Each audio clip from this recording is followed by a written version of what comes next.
Hi, it's Miss Andrea, and when I left off, I had basically described what our first year of homeschooling looked like, and you'll find it in my videos.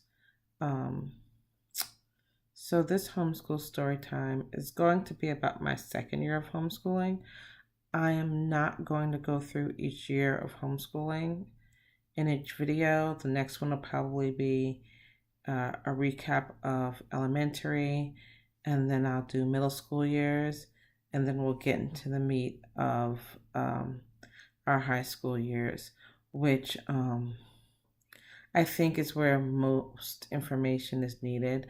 In my area, especially, a lot of people homeschool through middle school, and because the schools here are, good, the kids went back to school. And even when you're searching for homeschool information online, most of what is available is for elementary, middle. Most homeschool bloggers and vloggers are primarily talking about elementary, middle. And so there's just a lot of good and magical and wonderful information out there for those age ranges.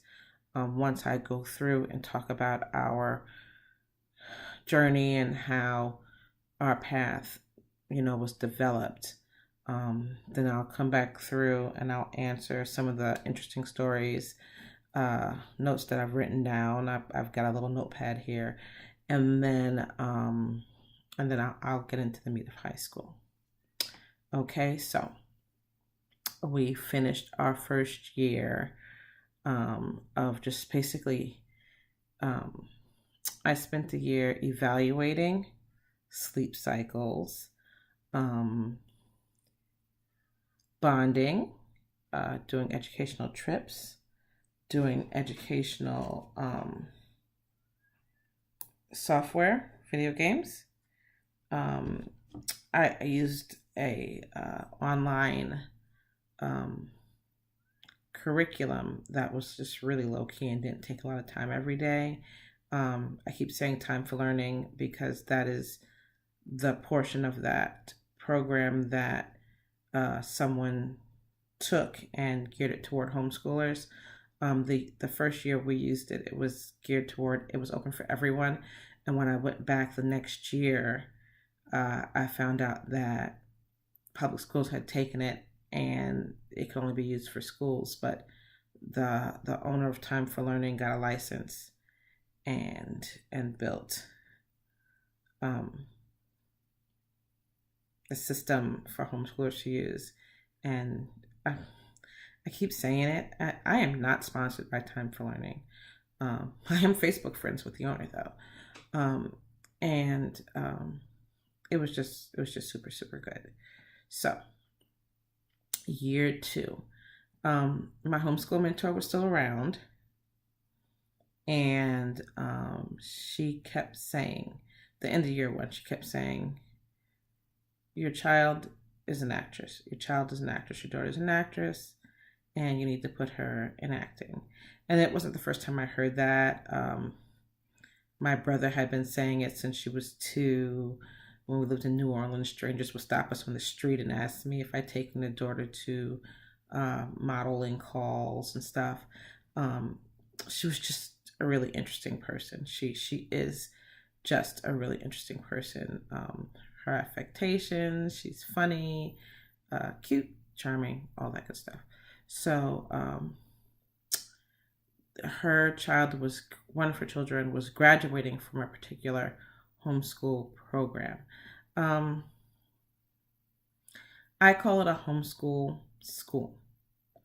Um, and at the time, it also went through some changes.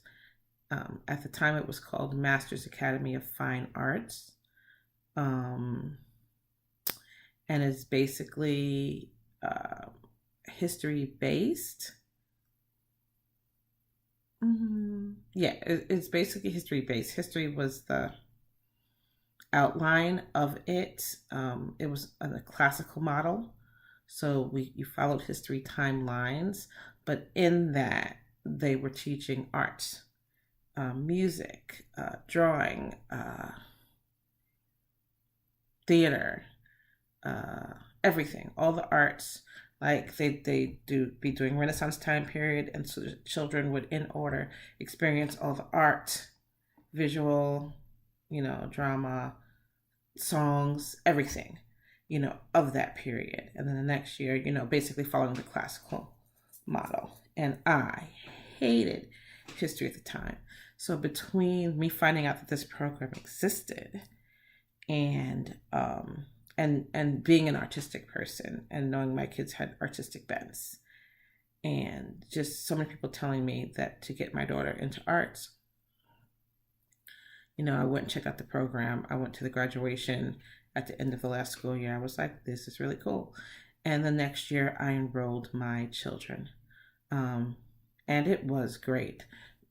I'm go ahead and just not have you in suspense. We went every year. And they had graduations from that program. So there's that.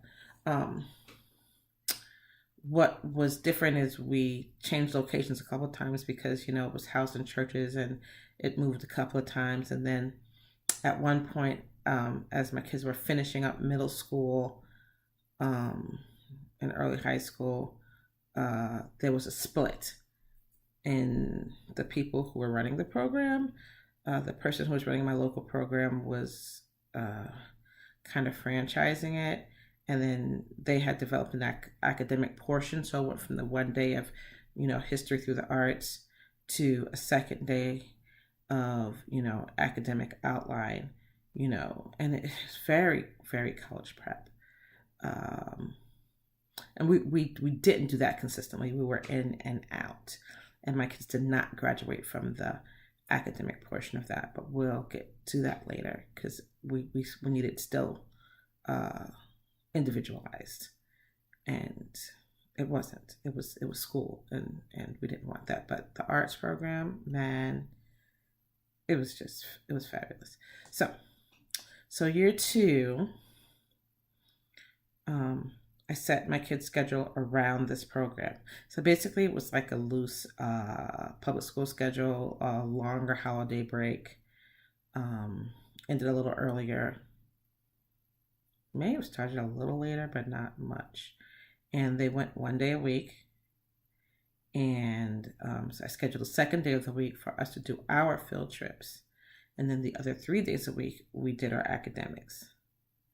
And that's basically how that went. So, we had some slow starts in the beginning of that year because that's when the time for learning was being developed into a program for homeschoolers. And I called the guy, when I realized there was a change and I discovered that he was doing it. We talked about what my kids needed, and he set them up in their grades that they were in. At the time, my daughter was 3rd grade and my son was 5th grade. And we set them up in that, and we had 2 computers side by side, and I was usually working on one because I was working from home mostly as a writer at that time. And okay, I'm gonna go ahead and write down working from home while homeschooling. Working from home while homeschooling. I have a very rabbit trail brain, but I want to come back and pick up those trails.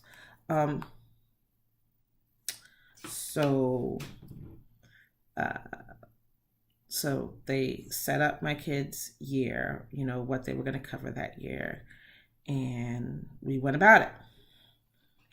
And it was really fun watching my daughter do her academics.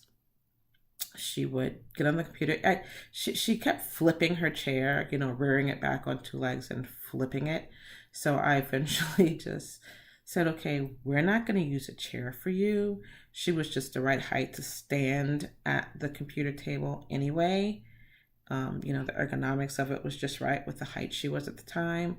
So I'm like, just stand here and do schoolwork. And no, that was not a punishment. And so she would stand and wiggle and stand and wiggle and tick, tick, tick, tick, tick, on the computer.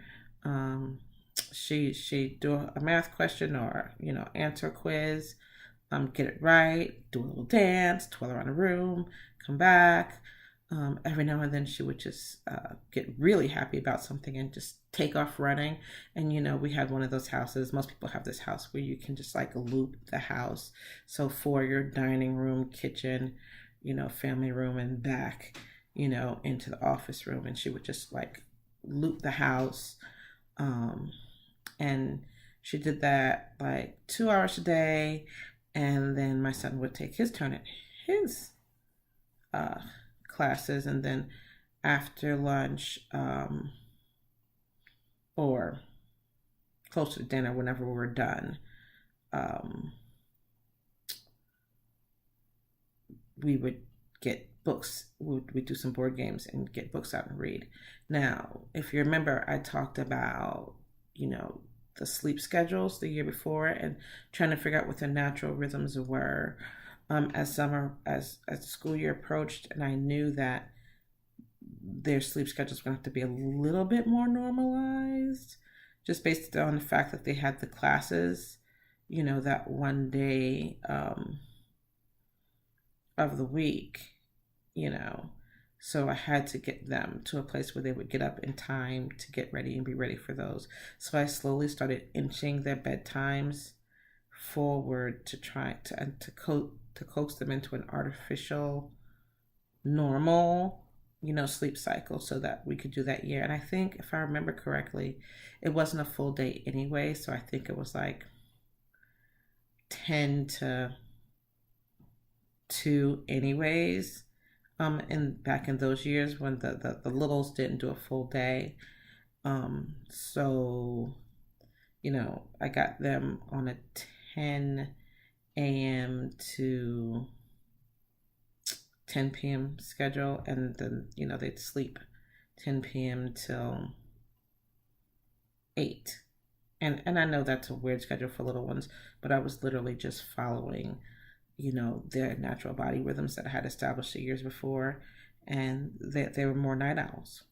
Anyway, so we're going to the school program on Mondays. Tuesday, Wednesday, Thursday, we did our academics. Friday, we did our field trips. And so what I was getting to was, I started noticing something in my daughter's online curriculum, because we're much more dedicated to doing an online curriculum that year, where the last year was more experimental, relaxation, and love. We we're just school starts here in August, so August, actually we started in September because August was a lot of confusion with the programs changing. So we did September. And I'm looking and I'm doing the printouts every Friday, and I'm like, I think you're flying through this. And then, October, I'm like, I think you're halfway done. November, I call the guy and I'm like, am I missing something? My son seems to be pacing through the curriculum at a speed that makes sense for the school year, but my daughter seems to be almost done. He goes, let me look at the back office of it. And he goes, she's almost done. And so she was done with 3rd grade by December. Okay, let's backtrack. This was the ADHD child. ADHD. This was a child who couldn't focus, who wouldn't be able to do 2nd grade in public school without Ritalin. And I think part of the reason that she just excelled so well that year was because I freed her from the chair. She was able to do her curriculum jumping up and down. She had her body moving the whole time, and her brain was just plowing through and absorbing all that information. So Christmas time, I did the printouts, made a little folder, 3rd grade, binder, done. And we started on 4th grade in January, which she finished in May. Um, and then the next year, she realized she was ahead and slowed to a to a crawl. But the amount of books she read that year was ridiculous, like amazing.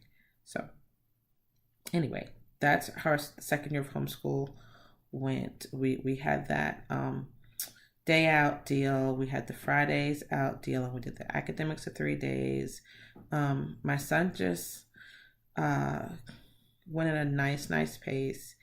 We found a couple of holes in his education, like he had never been taught Roman numerals, and so we filled that in. Never been taught cursive, and so we filled that in. And he kind of treated cursive like art. He just said, "Mom, can you give me printouts on cursive?" And I went back and got like second grade cursive worksheets, and he just practiced, and got his cursive down. But it was just comfortable, and it was nice, and at that point, I was on my own. At that point, I was confident. And at that point, I started blogging and, communicating with other homeschoolers. And, it was nice. I mean, there was still family pushing back. There was a huge epidemic that year of encroaching on our time. And the phone calls kind of went, well, since you're home, can you take my kids this day school's closed? And then it wasn't just public school parents who were asking me to stand in for their children, or to run an errand, or to take their mother somewhere. Homeschooling parents were doing it too, and I found that abusive. And there's one homeschool family who stopped speaking to me because they just had a habit of just dropping their kids off at my house and going about their lovely day. And their kids didn't have no manners. And the boy was standing on my couch, and I told them I would break his legs. and they stopped speaking to me because don't stand on my couch. What is your problem? They were unschoolers also. And so by the fact of having unschoolers in my house, and there's nothing wrong with unschooling, but we were bordering on classical. So when we had unschoolers in the house, we couldn't have a homeschool day because it was disruptive. So by the end of the first day, I just got into the habit of not answering the house phone and screening my calls on my cell phone. And to this day, I still don't answer the house phone because it just broke me of that need to pick up a phone when it rang. So there's that. Let's do a little attention deficit. Remember when, I was saying how my daughter was attention deficit by the schools. So what I did was I had gone to a lot of homeschool seminars, and I'd met a lady. I don't remember her first name is Ruth. I can't remember her second name, but she was local, and she analyzed and worked with homeschool families where the children had learning issues, autism, ADHD, whatever. And so she had done this talk, and I had my daughter with me, and I said, if you want, I'll make an appointment and I'll pay you for your time, but I just want you to give me an initial impression of my child. Because, I've pulled her out to homeschool her, but, they were just really strong that she was ADHD and needed medication. And I want to make sure I'm not doing her a disservice by acting like it's not there if there's an issue. And she says, call your child over. And she started conversing with my child, and my child would answer her in her very matter-of-fact little way. She was doing a little wiggling and her little dancing, and she's asking my daughter questions. She's looking at me, who's standing behind my daughter, and she's asking me questions. And we're just having a three-way conversation.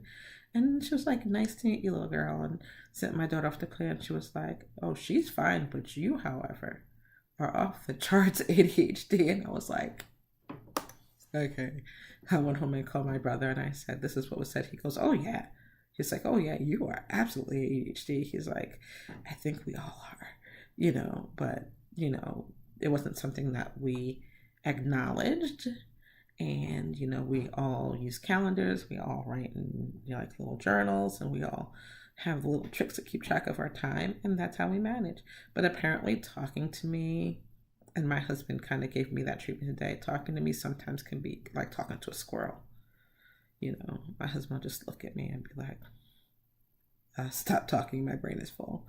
Because once I get going, I really get going. Yeah.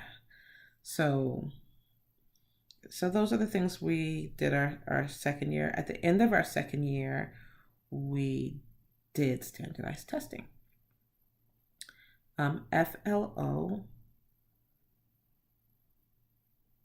I think it was Florida Learning Organization. I'm going to check it and put it down below when I post. They send out older years standardized tests, and so you give them to your children, you test them yourself, you send them back, and they score. And my kids scored pretty much off the chart. My daughter was bad at spelling. And it took us a few years to get that in order. Actually, it took us a few years to get the spelling in order. But her weak spot was spelling, and his weak spot might have been critical thinking. And so with that knowledge, because in Georgia you have to test every 3 years, but I need to know where we were. And so, I'm sorry, my door did a weird clicking thing. So with that knowledge, I was able to see the holes and fill them and move forward. So next time we'll talk about elementary as a whole and my philosophies on elementary, because they are varied. Till next time.